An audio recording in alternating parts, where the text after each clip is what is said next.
رسول اللہ صلی اللہ علیہ وسلم نے ارشاد فرمایا التائب من الذنب کمن لا ذنب لہ، جو بندہ توبہ کر لے ایک مرتبہ گناہ جتنے مرضی لے کے آیا توبہ کر لی ہے، اگر توبہ کر لی ہے تو التائب من الذنب کمن لا ذنب لہ، تو اللہ کے نزدیک وہ بندہ ایسے ہے کہ اس بندے نے گناہ کیا ہی نہیں۔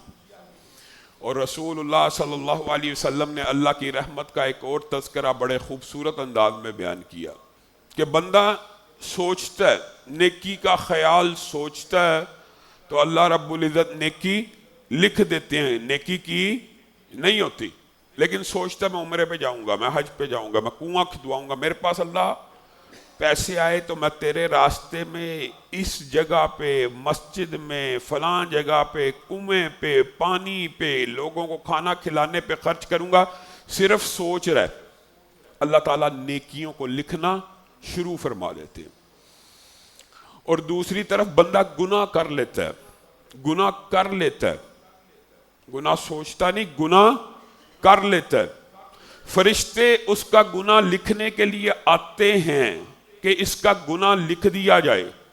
اللہ رب العزت فرشتوں کو 6 گھڑی روک دیتے ہیں۔ یہ جو 6 گھڑی ہے اس کی تعداد اللہ کو معلوم ہے کہ یہ 6 منٹ ہیں، 6 گھنٹے ہیں، 6 دن ہیں، کتنے اللہ جانتا ہے، لیکن رسول اللہ صلی اللہ علیہ وسلم صرف رحمت کا اور اللہ تعالیٰ کے بندوں کے اوپر انعامات کا تذکرہ کرتے ہوئے کہتے ہیں کہ 6 گھڑی روک لیتا ہے۔